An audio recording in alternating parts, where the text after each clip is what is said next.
Okay. Hey, Denise, want to introduce us and what we're doing today? Hi, we are Holly Elissa Bruno and Denise Rokicki, and we are here to talk about trauma healing, trauma bonding, and how to walk each other home to a comfortable life, a pleasant life. And we check in every week, 3 o'clock.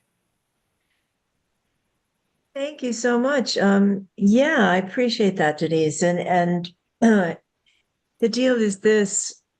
Um, Number one, I don't pretend I am not a trauma survivor. I am a trauma survivor. I don't pretend I am not an incest survivor. I am an incest survivor. I don't pretend I wasn't shamed and ridiculed. I was shamed. I was ridiculed. And I don't pretend that I had a perfect family, even though I was taught to say that. And why talk about this? Isn't this just in the past? Can I let bygones be bygones and all those things that we hear all the time about denying the past? Well, guess what? I'm not living in the past, but the past lives in my body. And I need to pay attention to what my body tells me when I might be having a great day and then something starts to bother me and I can't figure out why is anything bothering me. And then I realize it's not a conscious thing that's happened. It is a reminder of the trauma from the past that is still in me now, in my body. The body keeps the score, is what Bessel van der Kolk says in that remarkable book that I keep on my desk. The body keeps the score. So a lot of times as a trauma survivor, I won't understand why something's really bothering me as much as it does. But if I can sit down and write about it, especially with my opposite hand, have you done that, Denise? Writing with uh, the Automatic writing, I think they call it, or well, that's another thing. different way. Automatic writing is when I just like let the stream of consciousness, whatever comes, I just write. And I that's another thing to do. Writing with a non-dominant hand is taking your. I'm right-handed, so I put the pen in my left hand and I start writing. And I ask before I start writing, I ask a question like, "So what's going on? What's going on? Why do I feel so awful? I'm angry." Come the words, or I'm upset, or nobody's listening to me. That's the kinds of things that come out. And a lot of folk who are trauma survivors find it actually profound to do non-dominant handwriting. Yeah, And just I don't think I've tried that. Think I'm gonna have to try it. I've been having a backache that I can't figure out. It's not sleeping wrong. I didn't injure it. It just aching, and I'm where trying is to. it? Where in your back, sweetie? It's on the right side. Uh-huh. Above my butt cheek. Above the butt cheek on the right side. Hmm. So why not ask? Yeah, I think it's a good idea. Why not ask? Yeah. Do you do a chiropractor or somebody I who's, do a massage therapist once a month. oh, good. When's that going to be? It's at the end of the month. I might have to get an extra one this month. Yeah, if it's bothering. I'm having one next Monday, and I haven't had one for a couple of months because the person I went to left. And, it was wonderful to just have that regular appointment. Right. And there was so much stuff in my body. I mean, there's just so much stuff in my body. So, folk that are listening, we're glad you're here. And we notice that a lot of people join us after the fact. So, you might be listening to us at another time. And the question we have for you, and I'm going to ask Denise if she has any questions for you. But the question we have for you generally is what do you need as a trauma survivor? Or maybe you're close friends with a trauma survivor. What does that person need? But what do you need to be able to live your life fully? It doesn't mean my life is always happy. there is sorrow in my life. I'm angry. I'm disappointed. I'm betrayed. I have all these feelings. And yet it's my life. It's not a pretend life. It's not a, oh, everything's okay life. It's a real thing. It's authentic. So Authentic, right? authentic is a big deal. Denise and I talk about that a lot. It's about how can I be true to myself. So I just want to ask you guys that what do you do or what helps you be true to yourself when maybe you'd rather avoid thinking, oh God, that reminds me of something that happened, or I don't even know why I've got a backache, but I know it's been there, and I know that I can't exercise my way out of it. What do I do? Even I took ibuprofen one day and it didn't touch it. Mm. And it's lingering, so I got to figure it. I definitely want to figure it out. You tried putting any heat on it, like a hot pad? I haven't. I did put Tiger Balm, Oh yeah, that's what I just used on my back. Didn't help. right? It actually is helping. I mean, it's just I can pay attention to the sensation of calming that the Tiger Balm Oh, good. provides. Yeah, so it is helping the Tiger Balm. Oh, good. It's interesting. I just told an untruth, not intentionally, but I did. Um, I have these Tiger Balm patches that I put on, Oh, right. and then they stay on. And so I just moved where it is. I think this one might be too old to do too much, but because in the past I have literally felt immediate relief. I can feel the like menthol, mint. Right, right. It kind of nice sensation. Exactly. I to me this means yeah, it starts like penetrating Yeah. and it gets inside, and it feels like something is healing in a mint kind of way. Um, but I want to say also that what helped about it is that I worked in my garden for hours, and the results are great, but but I also feel like my back is like and it's not in that painful ouch anymore. I can stand up out of a chair and not go, oh. Or sit down like I'm always, oh. I've noticed that after a while in the garden, I mean, here I am 79, and I noticed that as I'm digging out the roots of oregano. I've had an oregano plant for like 30 years, and it got blighted, and I had to dig it up, and I'll get another one. But it was like an old friend, and it didn't want to let go. And I take this shovel and I step down with one foot and I get underneath, and then I'm pressuring it up, and then I turn go clockwise and get underneath it, and I go around again, doing that for a couple of hours, like that push with my leg. And then, so it really, It's a workout.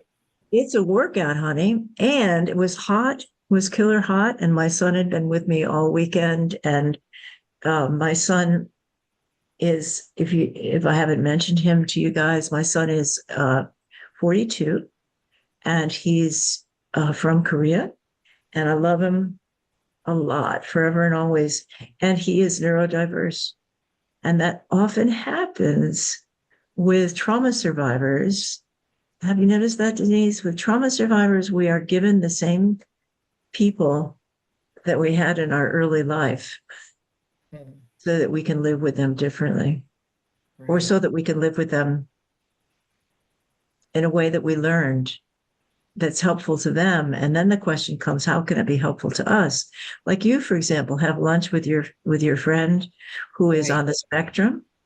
And how is that meaningful and helpful to you, to him, do you think? And how about to you? To Joe, he loves food. And so what I'm doing is food with him, I'm just trying to be his friend. And Yes. when he was younger, a teenager, his cousin, made efforts to be with him every week. Oh, nice. And then his cousin got a girlfriend and, kind of phased out. So I phased in. It's meaningful to me because it's community service. It's loving someone Mhm. who is in my community that, I went to high school with his mom. Oh, okay. Yeah. And I love Joe. And I feel like neurodiverse people are spiritually enhanced in some Mhm. way. And so, like, I like to explore that with Joe. Yeah, so I love that too. I find that fascinating. Not in a taking advantage kind of way, but in a way of just getting to know who are you and how Right. do you see the world and how do you make decisions? Yeah. So what have you discovered about that by knowing Joe?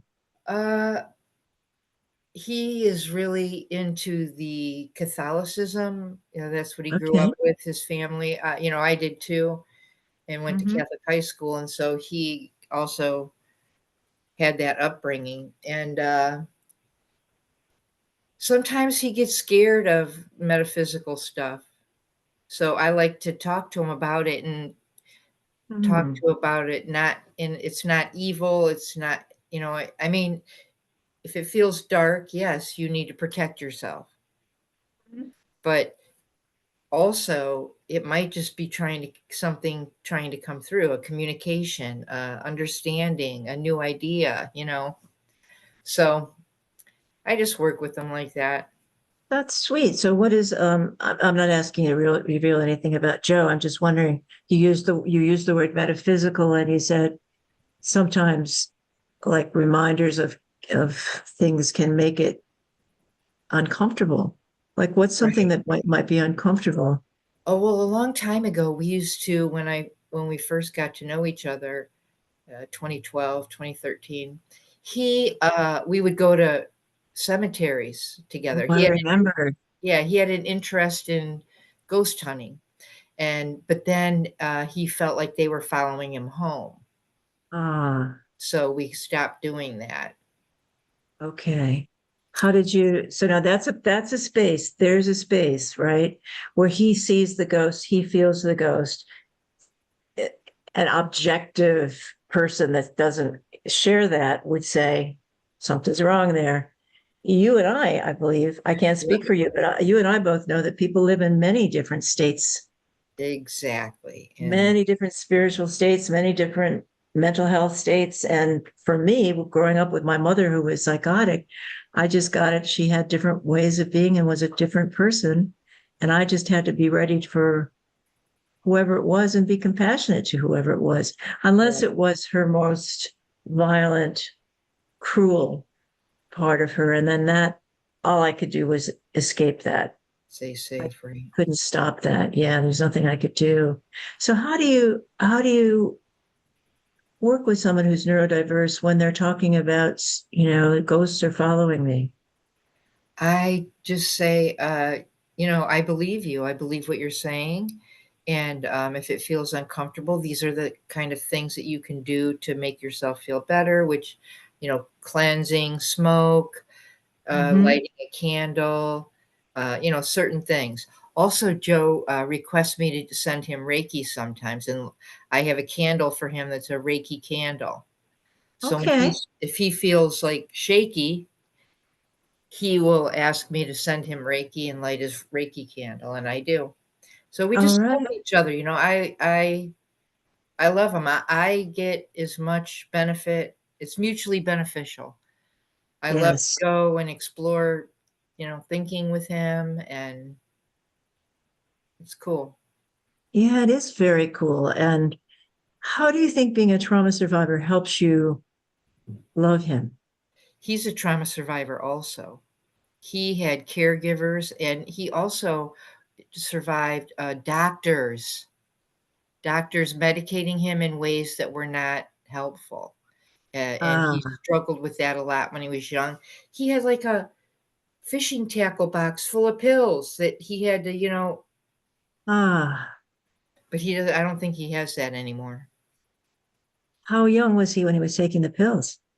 Uh, in Young, just out of high school. Wow. Probably when he was younger too. but he was on a lot of meds. His mom's a nurse, so she's into the medical model, Okay. of Okay. medicate, And some medication does help. I mean, I take Yeah, medication for being a trauma survivor to because because our nerves, I'll speak of my own, but it's kind of true across the board. My nerve cells were affected by their responsiveness was affected. They were taught to always be firing. Life is don't do something scary. It's scary, life is going to be like this. And so to live and just breathe, I needed to start. It's like those things you're talking about, like doing Reiki for somebody or having a Reiki candle or breathing or walking outside to slow that down. There are right. conscious things that I need to do. And there's some things I got to this point years ago that I decided, okay, I'm healthier. I'm going to stop taking medication. I did that in with talking it through with a psychopharmacologist and with my therapist. And I said, I'm feeling pretty good and I've got a lot of coping skills. Let's try it. This was probably 30 years ago. And, I was at a NACI a conference for early childhood professionals on the river in Baltimore, the river that the bridge just went down on. And it was a Rouse Company, beautiful hotel where the conference was being held. And I went to um, at those conferences, it's possible to choose what sessions you want to go to. So I said, well, here's one on helping trauma survivors. I think I'll go to that. And it was not about helping in terms of practical help. It was helping in terms of getting funding. It was a Doris Duke Foundation conversation. So I went in there and the person started saying, this is why we need to do this. And she started revealing all the facts about how many women, girls, are sexually abused. Hello. How many? Teachers, school What? teachers, including preschool teachers a lot. Are, Yes, that's it. and that's why we have to study it and work with it and cope with it. Denise is right. A minimum of 58% of early childhood professionals, from infant teachers right up through, are trauma survivors. And we don't talk about that. And the best we can do is become trauma informed. And that's the word, trauma informed, about how to be with children that are trauma informed. But who is helping us as the adults when something triggers us, which it can with a child. With me, for example, in my family's culture, particularly the Sicilian culture, I don't know if you had this in Polish culture, but respect, which meant obedience, respect was absolutely crucial. And if my father felt disrespected or he felt I was disrespecting my mother, that was cause for a beating.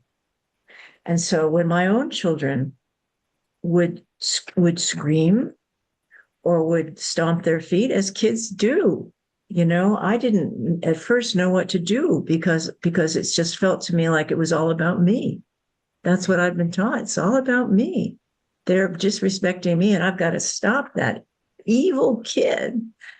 And that was the way my parents were raised, and that's the way they raised me. And so, wow, in the midst of that, I began to learn painfully that's not what parenting is about. It's not a punitive process. It's a process of understanding.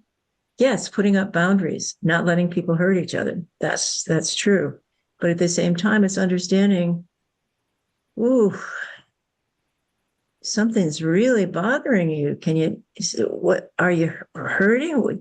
What's going on? And depending upon the age of the child, my child might say, it hurts right here and point to their heart. It hurts right here. Or I'm angry. And Denise, that's a really powerful question, actually. What do you do if you're the adult and you're in charge of all these little people? and they do something not intentionally to get you, or sometimes kids do. They want to get our under our Oh, skin or get our goat, the oppositional defiant disorder, the child who knows the child can get to us by doing something really that gets under our skin. And in a way that feels good to the child. I'm not saying the child is obnoxious. I'm saying with my it's our son, power over culture. It's yeah, power, the patriarchy has us interacting with each other. Who has power over? Who has power over me? Who do I have power over? And really, that's not natural. The natural way is we work together. We're all powerful. now you believe that, and I want to believe that. That's my goal. But what about predators? Yeah, they're trying to get power over. That's what they want. They believe that is how they are strong, by having power over. What are they doing inside themselves, Denise, if they need to be more powerful, if they need to control somebody else? They're probably triggered in their own shame or something that makes them crave power over. It's our culture, our culture is really competitive and dumb. It's not a Well, it good is. culture. I want it to change. I want it, I don't, I want people to work together Hmm? I in hear a you. And circle, see each other, hear each other. accept each other. Just accept and listen to each other. I mean, I got it years ago that the greatest gift I can give anybody is to simply wholeheartedly listen. Yep, I believe you. That's Yeah. And in that moment, what happens if somebody's really listening to you, which therapists often do? What happens with you? You can be more authentic. Yeah, You don't have to protect yourself from the power over. You're right. safe. And there it is. That's what I've learned from trauma. The people that wrote the ACEs study with Kaiser, that the most important thing we can give children, which I thought was just unconditional love up the wazoo, and that's crucial. But before that, the child has to feel safe. And so back to the question of what's going on inside somebody that has to be like one up, has to be superior to somebody. When I ask that of like early childhood professionals, they say right away the person's insecure. So is Donald Trump insecure? Yeah, his father gave him a lot of shame, I believe, from what I heard from his, I think, niece. Yeah, Mary Trump has written two books about that, and I've read them both. And the father was very abusive, but the father was also, and this is another way that trauma survivors develop. The father also empowered Donald as opposed to the other children. So Donald had an older brother who was whatever Donald's father's name was, Trump Jr. Donald wasn't Trump Jr. Right. And that son made the mistake of going off in the Air Force and becoming a pilot and having his own life. And the father was so angry that he didn't have control of his son that he arranged things so the son would not be able to keep doing his work. He made life miserable for that son. And what Right. did the son do? The son picked up alcohol because that's all he could do that he knew to stop the pain, to stop Right. being in such pain. But Donald, here's the thing. Donald, the father favored. That's why every time Donald messed up, instead of the father saying, "You're a bad kid," the father would just say, "Well, you know, I'll give Boys you." will be boys. Right. He was so destructive, Donald, that Donald Boys Will Be Boys Donald got sent to a military academy. And instead of, what do you think he did at the military academy? What would someone that needs to be in control figure out and do at a military academy? I don't know. Maybe lead a lot of groups, or get elected for something. I don't know. Those are really healthy things to do. I mean, you do know those are healthy things that somebody could do that needed power. And yet Oh, he that probably bullied. right. That's the He unhealthy thing. They bully. Yep. He bullied and he threatened people and he used his money and his father's reputation. And he came out of that military school even more predatory. If I'm bent on becoming, if I'm bent on having power over somebody, I don't think there's anything that's going to stop me. No. And the hard thing I'm talking about here is narcissists. And Donald's father was a psychotic narcissist, and Donald is. And are we talking about the president of the United States, by the way? Yeah, I hope it's okay. They don't come looking for us. And there's one trauma survivor's response is, oh my God, this might not be safe. The Right, other thing, yeah, the other thing is talking about authenticity. I got to tell the truth. right. It's not safe to not tell the truth. Right. And sometimes it's not safe to tell the truth. So Right, here we are on the extremes, okay, are we going to get caught if when I leave the country in September, am I going to get caught coming back? right, I've right. I've read that people don't. I've mentioned that before, but I've been reading a lot of travel information that United States, which was such a popular country for people to come to, has lost huge percentages of its foreign visitors Yeah, because they don't want to face. Who would want to face being grilled at the customs? Get over here, get out of line. Who are you? Let me pat you down. And that's the kind of bullying that Trump does all the time. So Canada, oh, Canada's tourist percentage is up and up and up. I mean, it is just burgeoning because yeah. people know they go there, they're not going to get harassed. They're going to get welcomed. They're not going to get stopped at customs. They're going to be, hi, welcome to Canada. Have a great time. We're glad you're Drink here. some Canadian whiskey. We And got a little extra. right. And they're not getting their whiskey from the United States anymore. Nope.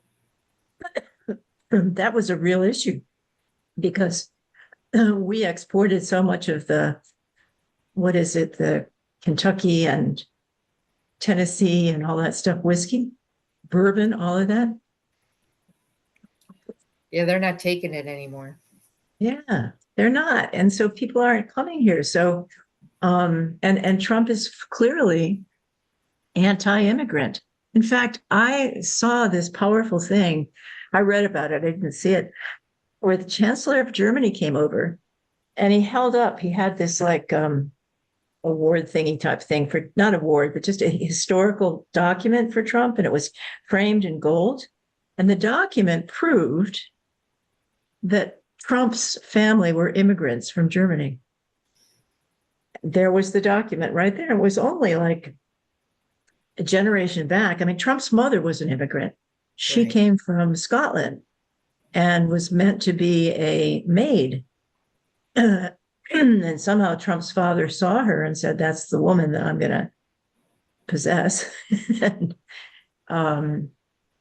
she went from being a maid to being a very wealthy lady with a man that had no idea how to love. So she wasn't very available to Trump. In fact, he'd find her at 3 a.m. painting the walls in the hallway, just painting the walls. So she wasn't ever there. Anyway, so the thing about Trump's father is that, yeah, he was favored by his father, but that's another way in which trauma survivors emerge. Some of us are victims to the traumatizer. Many of us are also empowered by the traumatizer. My Right. father, my father's father couldn't stand children, couldn't stand women. When children would come to visit at his house, he had his apartment, a second floor apartment. He'd put us in a windowless room with chairs all around the outside of it, and we couldn't talk. We just had to sit in that room. That was what he did with children. Um, he didn't understand children at all. And my own father used to say this thing like he'd never pick up a child, he would never comfort a child. He would always say, if she wants to come to me, she'll come to me. And then I watched him one time when a little grandson came to him and said, Grandpa, come on out. We're playing games. Come on out. And my father just shooed him away. So there are two sides of trauma survivor. One is those of us that developed as victims, which is pretty much what I did. And then those of us that developed as abusers ourselves. Right. Predators. Predators, exactly. And then there's the middle. There's something I discovered. I thought, yeah, this whole thing, because there's one book that says, this is what you do if you were victimized, and this is how you behave if you identified with the victimizer. I never identified with the victimizer until I realized, OMG, that critical parent voice inside of me, which is a term that we use to say that voice inside of ourselves that says, you can't do anything right. What have I got? Pigs for daughters? What's wrong with you? Who told you that? Why did you learn that? You didn't learn it here. Can't you do anything right? Those were the voices that I also internalized to drive myself. Right. Did you get those too? I got like when I went to school, college, they Mm-hmm. said they're turning you into a socialist. But Right. that's really yeah, probably yeah, you're not a good girl. Good girls don't cry. Sit right, act like a lady. Sit up Um, straight. yeah, I got a lot of criticism for which, we internalize it becomes our inner parent voice. But Right. when we become trauma informed, when we learn how to approach a child with compassion Mm-hmm. instead of judgment, then we parent ourselves. We can change the messages for ourselves. We can be more compassionate and kind to ourselves. And that's Denise saying, as oh dear, the name of the guy will come back to me. Um, Wayne Dwyer. Wayne Dwyer said it's never too late to have a happy childhood. Right. And that's basically what you did in your career. Yeah, I did. Yep. My Head Start classroom was my healing grounds. Mm-hmm. And it's not like you were using the children to heal. It was like you were practicing with the children what children deserve, Right. and then noticing. Yes, it was all continuous improvement, which the Head Start program is so excellent at providing opportunities to continuously improve. I mean, that is one of when they mentioned cutting funds to Head Start, that Head Start is a model that makes the world right, that takes away that power over. They are a community, Yes, there are supervisors and they do follow the top down policies, but they also embrace at the site level, in the classroom level, that we're all teachers here. We're all the teachers. We're all the helpers, and it's the best thing. I feel like our country should be bragging about Head Start, not trying to cut the funds.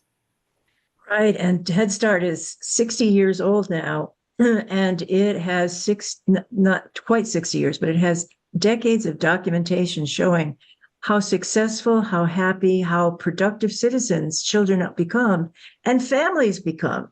Because Right. it's not just for the baby, it's for the child's whole family, recognizing that the family is the first teacher of the child. So if mom comes and she volunteers, what might happen with a mom? What have you seen happen with moms who Oh maybe yeah. have any education? We call them teacher. I really practice my really good Head Start. I learned a lot in California. It's Yes. a different culture, and Mhm. they blossomed. I started calling them teacher right away. Teacher Sharon, teacher, whatever that they call everybody teacher there in California, and it's beautiful. They blossom into it. They find their own compassion, if not for their own child, at least for a group of other children that are in the classroom that they help with. I mean, it's really interesting and beautiful to watch them grow. Then the supervisor or the person in charge, we had 8 classrooms at the one that I loved in Orange Grove Head Start. But then the supervisor would observe the volunteer and recommend that they start taking classes or whatever, and then they get a job, and then they contribute more to their family and their community, and it's beautiful. And the self-respect climbs. Yes, constant, and you know yeah, it's beautiful. Yeah. Do you have an example of that? Many examples of families that grew through Head Start. Almost every assistant that I ever had was once a parent Wow. in And Head how did Start. that parent become an assistant? I mean, because a lot of times in California culture and New Mexico culture, where there's a lot of the background there is the teachers really respected. Yes, yeah, maestra.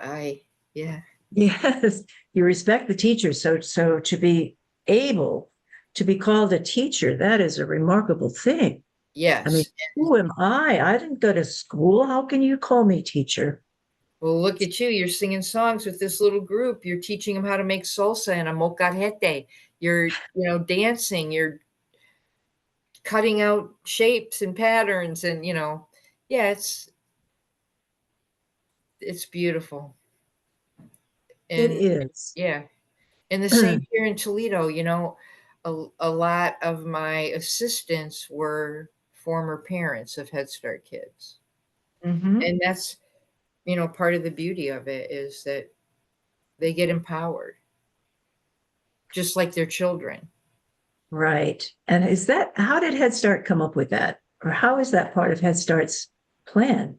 Well, in the beginning, Head Start was a food program, a nutrition program, Mhm.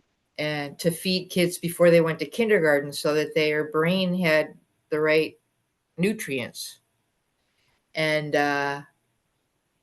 was started by the who were the Black Panthers, Oh, that's right. They're the ones that did the breakfast for kids in the hood. Yes. right?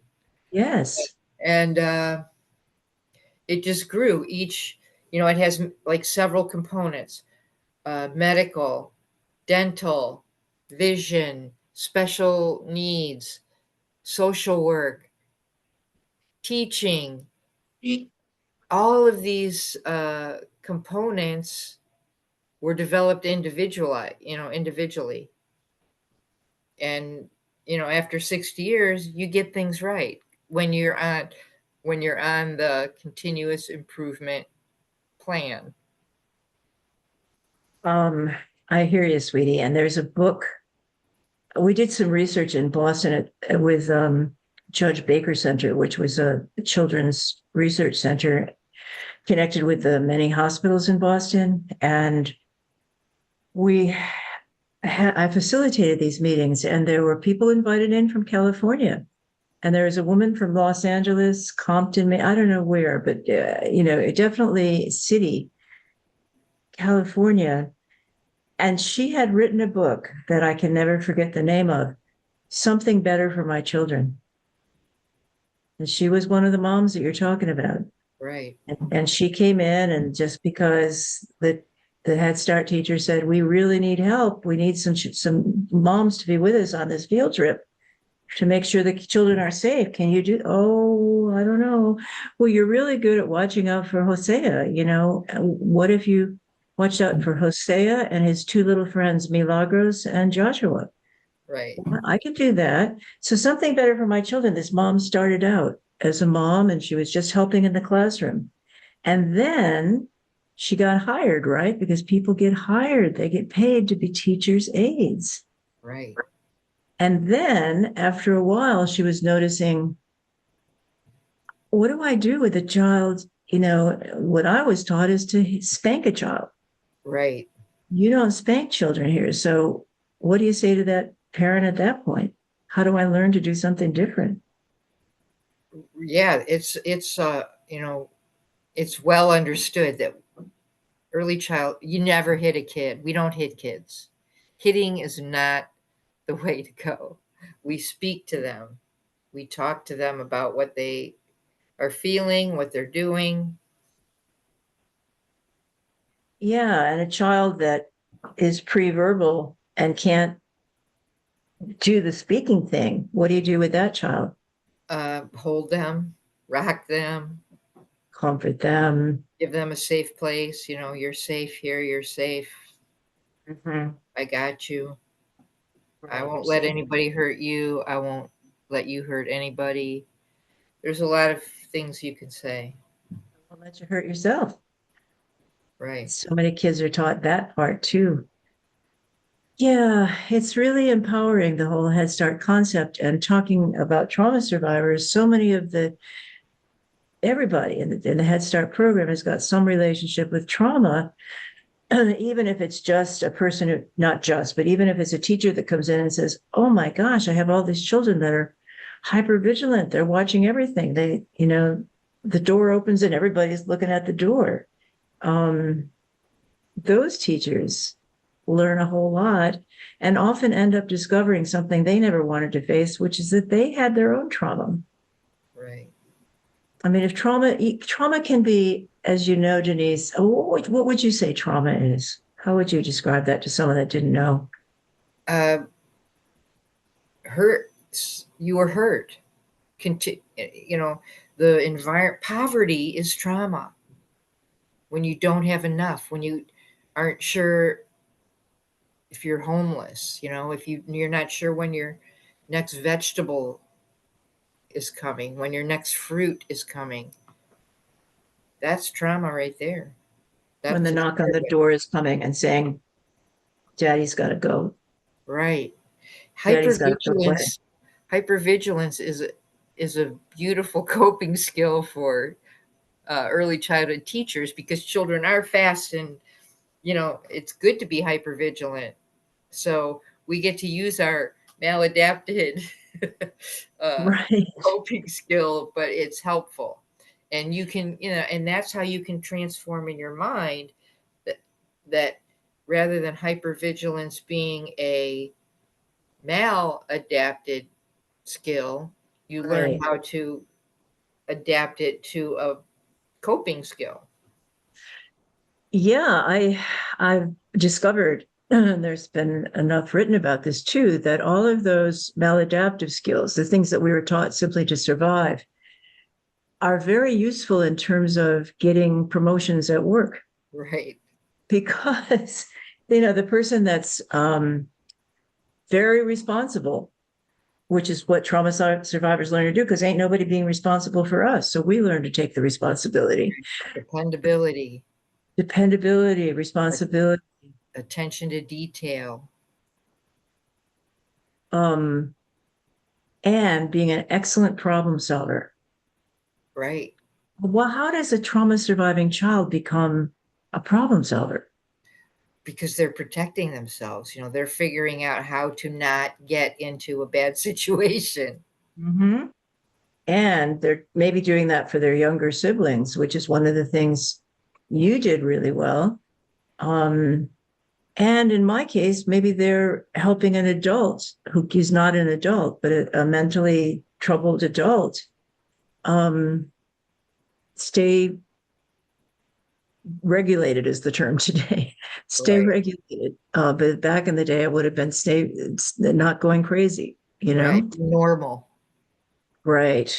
Right. But I devoted hours to keeping my mother from that threshold of tipping over into her insanity. And I would watch her eyes, and something would change in her eyes. There's a whole language of eyes that one day will be documented. But as a small child, I watched her eyes, and if she was starting to disappear, I knew she was starting to disappear. And I knew to get her right back there by saying, Mom, teach me to do the Charleston again. Oh, I did that already. We don't have time for that. Yeah, but Mom, I want to know because there's a song on the radio that we could do the Charleston to. Oh, is there? I could distract her, which is what we used to do with kids too, distract them. But Right. it's not to distract them to mess up their brains. Like, don't even think that that's going on. It's more to say, you know what? There's a good thing right now in the midst of this sadness. There's a good thing right now, and let's not miss out on the good thing. So if she heard the radio too, because she always had the radio on, again, probably for safety. Why would having the TV or radio on feel safe to somebody? Somebody's around. My mom always has the TV on 24/7. Even when she goes to bed, she turns it on. Then she wakes up at like 2:30 and goes to the bathroom and turns it off and then goes back to bed. Interesting. But Yeah, she has to leave it on so she can get to sleep. the first time, right? Right. And Why she do you leaves think it on during the day. I think it's a safety. You feel like somebody's around. it's the voices in the background that must be telling our brains, you're not alone? Right, you're not alone. My son did that, and I think in part because he could understand the television in his own way. He couldn't always understand living human beings Right, and what they were doing, nor was he comfortable with living human beings. But when he had something to watch on TV, he could find his own place there. Sadly, it wasn't Fred Rogers that held his attention, but it was all those like fast moving things right, that fit the way his brain worked. And he could be fascinated by that. And it's not necessarily a bad thing because what he did was grew up with um, comic book Marvel figures as his heroes. Who was the good guy? right. And what are we going to do this weekend? Well, on Friday, Superman is coming out, the movie. And so I'm taking him and his neurodiverse friend James, who is here this weekend. We're all going out to see the new Superman movie. And guess what? We had a full day. We just kept doing things that we all loved when they were here. We went for our annual Lobster Fest. We drove to a comic book store like 30 miles away that they both love. We talked, we laughed, we did things, and we cooked together. And then at the end of the day, when they just wanted to relax, they wanted to watch a movie. And what did they see? What did they want to watch? The old Superman movie with Christopher Reeve. Ah, But when for some kids that don't have role models, if the dad isn't the role model that they want the dad to be, they they see these superheroes. And how much of early childhood presentations are about superheroes and helping a child find a superhero within? right. Is that something you needed to work on? Yeah, children like that superhero, and now something that I hear people say a lot is safe hands. Use your safe hands, and I think that's kind of a superhero thing too. That your hands are for good. Oh, that's nice. I have not heard that one. Yeah, use your safe hands. So what would that mean to a child that was angry? Uh, Wants to, don't don't punch anybody right now at this but moment. I'm angry. I understand that, and I can help you get that feeling through. Let's breathe together. Which way do you want to breathe? Here's a baseball bat that's made of foam.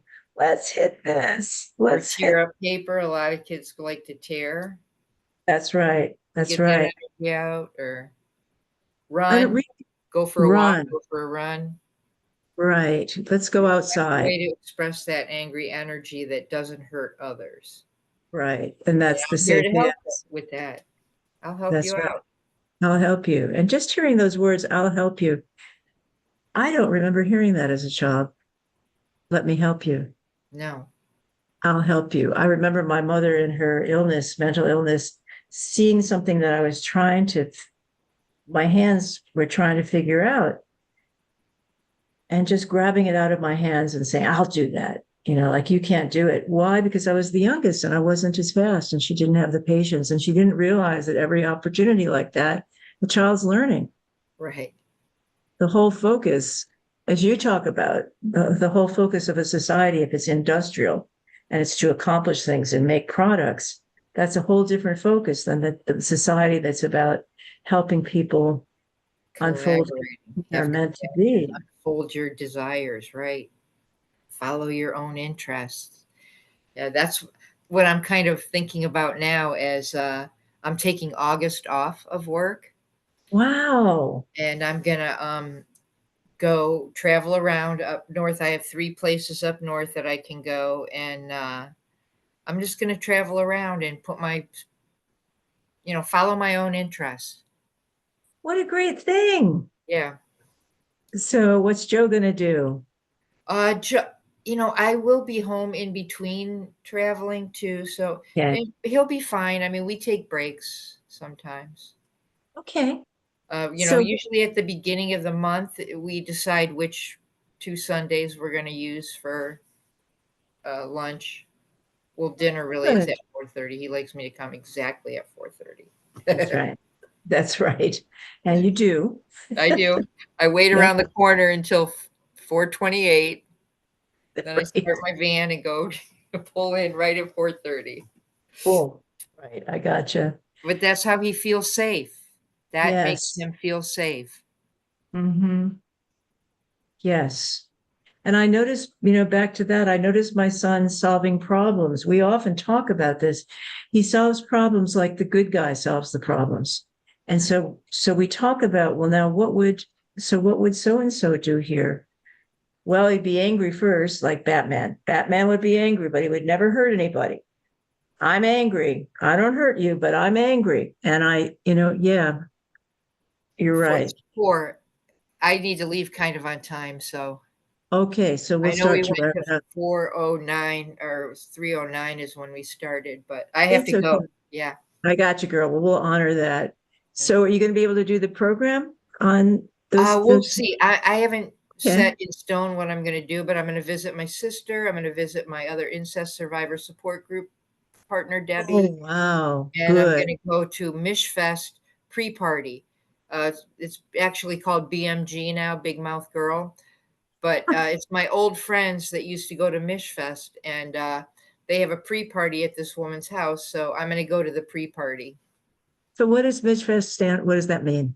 Michigan Women's Music Festival was a 40-year event that happened every August, and it was female only, and it was a beautiful, wonderful, collaborative circle of women. And And people like Holly Near would perform.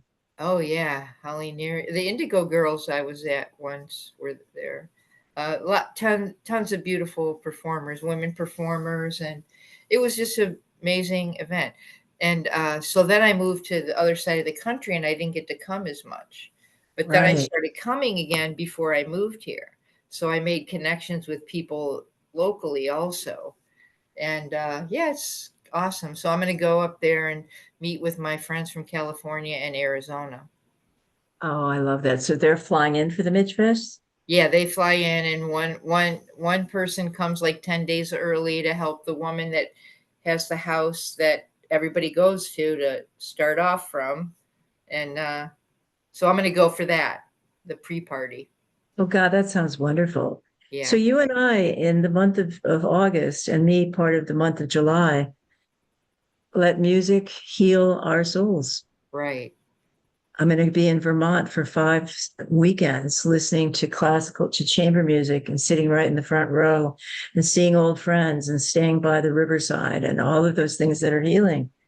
Yeah. The other thing I want to say before we close is what you're doing by going off and going places that you love to be with people that you love. And yet you also said you're going to just be open. Yes. That's a biggie. Why Yeah. might that be so big? Usually I have to really formalize everything and be detail oriented and plan it to the minute or the mile, or which way's most efficient and all that. But I don't have to. I have the resources to just go be. And coming from a workaholic perspective, most of my adult life, I it's good for me to just practice just being. Absolutely. And I remember as a child, and I still do this when I travel, I go with an open heart. If I go with a fixed, like I've traveled with people from the United States who go to Vietnam and they want to go eat at Burger King. Right. And but that's okay. That's what they need to feel safe. Right. But my understanding of traveling is just the soul travels. And the Yeah. soul is called, it's like getting to know people that are neurodiverse. When I go to another country and I enter into the way people in that country see the world, my soul is stretching and traveling and uniting. And it's so, Travel is the best educator, in my yes, it is. opinion. Yeah. And travel wasn't safe with Right. my family. So it wasn't. But what I started doing, I even hitchhiked up and down the East Coast. Now, that wasn't safe, but I didn't know what safety was.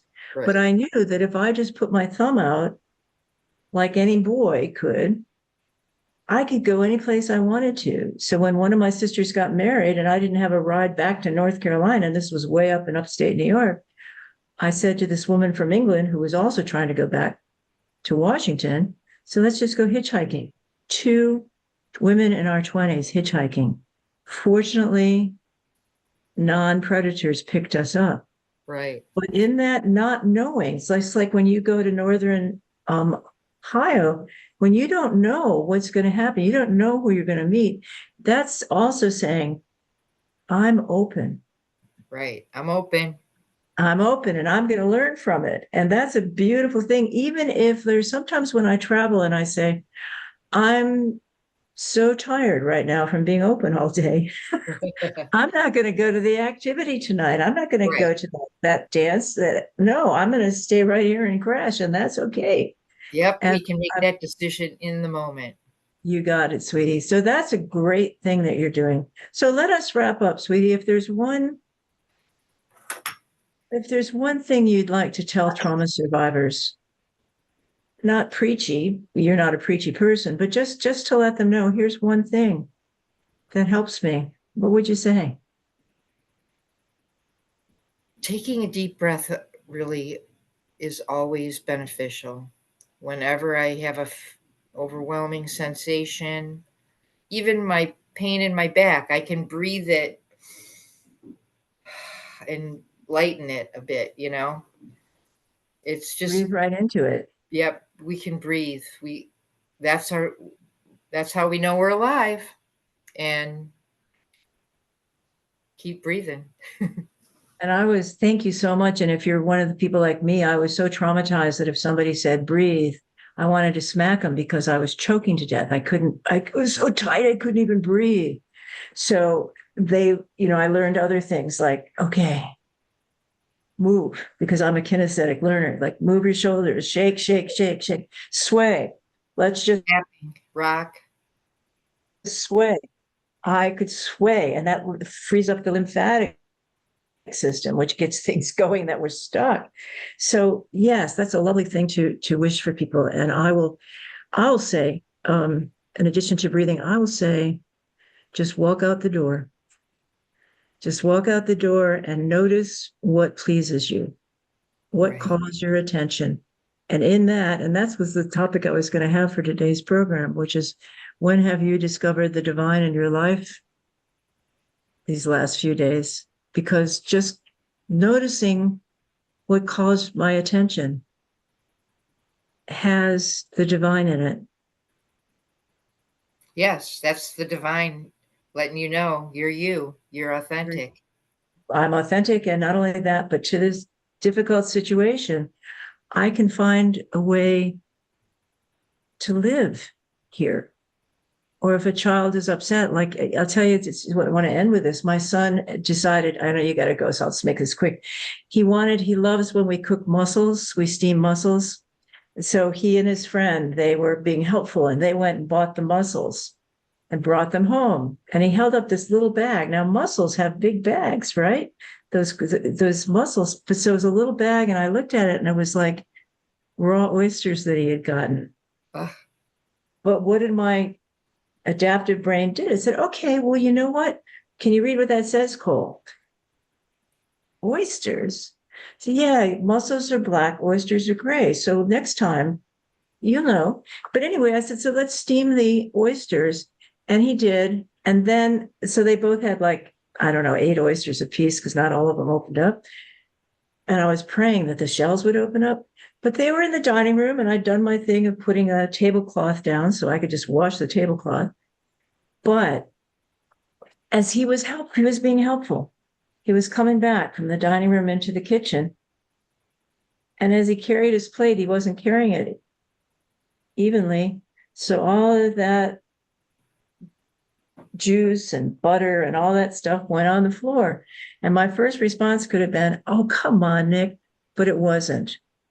I know him. He doesn't see that stuff. Right. And how, to remind him of that in the moment when he had just done this whole thing on his own. I didn't need to do that. I didn't need to do that. So that's me as a trauma survivor too, noting that I have the choice as the adult in the moment. How will I be present with somebody who's in another zone? And what did your autistic buddies talk about, going to the hill? Yes, that was in telepathy tapes. They go to their own place. That my phone's ringing. Okay, sweetie. So Denise got to go. We got to go. So we love you guys. Hope to see Oceans you of next love. week. See, Okay. yep. See you next Monday. Be very kind to yourself. Fare thee well. Bye, Bye-bye. Denise. Have a great week. You too. All right. Thanks. I'm going to stop the recording. Yeah.